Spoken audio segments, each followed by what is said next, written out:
All right, going back to the book. In regard to the warrior knight, that path involves constructing all sorts of weapons and understanding the various properties of weapons. This is imperative for warriors. Failure to master weaponry and comprehend the specific advantages of each weapon would seem to indicate a lack of cultivation in a member of a warrior house. I will illustrate the science of martial arts by likening it to the way of a carpenter. Now, I think this is important because it's telling you that no matter what your business is, you got to get in the game. You got to know the various tools of the trade, whether that's the business world, whether that's construction, whether that's no matter what you do. You need to open your mind up. Don't be scared and study what it is in your craft.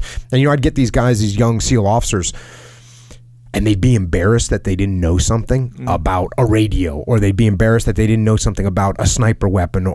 And I would just say, look, when you don't know something, you go up to the sniper and you say, hey man, can you give me a familiarization on that weapon? Or you go up to the radio man and say, hey, can you teach me how to program this radio? Because I don't know how to do it.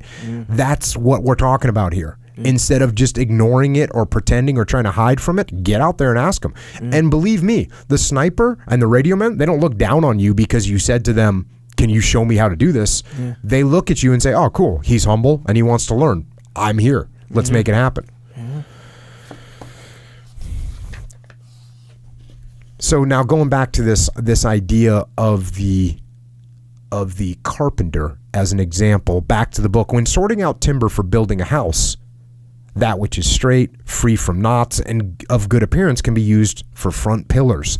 That which has some knots but is straight and strong can be used for rear pillars. That which is somewhat weak yet has no knots and looks good is variously used for door sills, lintels, doors, and screens. That which is knotted and crooked but nevertheless strong is used thoughtfully in consideration of the strength of the various members of the house. Then the house will last a long time. Even knotted, crooked, and weak timber can be made into scaffolding and later used for firewood. Now, what I like about that is, from a leadership perspective, guess what that means? That means you look at your team and you're going to have some strong, squared away looking individuals and squared away acting individuals. They're going to be part of your team, and you're going to have some members of your team that are not so squared away. They got some knots in them and they're a little bit crooked. And what you have to do is you have to learn how are you going to use them, where are you going to put them. They can still, you might have someone that's strong, a little rough around the edges. They're going to be a supporting pillar, not the pillar that you're going to put out front, which is the nice clean cut looking individual who's also sharp. So as a leader, you have to do that. You have to get what you can out of all your pieces of wood.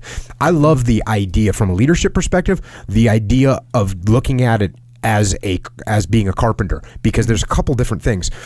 Not only do you have to learn how to use these different tools of leadership. So there's all these different tools that you use in leadership. There's all these different ways of communicating with people and how you interact with people. And you have to learn all those different tools. But then you have to learn that you need to use the tools differently on different human beings because they're going to take a different reaction to them. And then the different types of human beings actually have individual personalities. So it's exactly like woodworking in the fact that you've got, not only do you have different types of wood, but you also have different types of wood that has individual issues. Like a piece of birch is a lot different than a piece of ipe.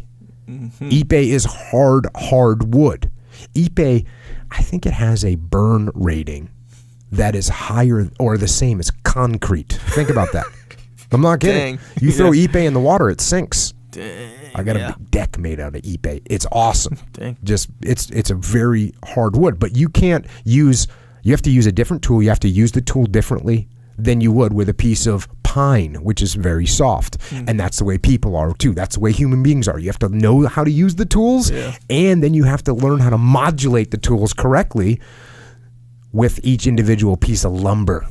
Yeah, you see that a lot in like team sports, like in football, for example. You get a guy he doesn't know how to do anything. You can't teach him. He's I don't know whatever, but he has a hard head, and he's just down for the cause. That's it. It's like dang, seemingly useless. You put him on special teams. You put him on the kickoff. There you go. And you make him a wedge breaker. There you are. Boom. Best wedge breaker in the game. Yeah. Get some. Exactly. Back to the book. Speaking in terms of carpentry, soldiers sharpen their own tools, make various useful implements, and keep them in their utility boxes. obviously. Same correlations there.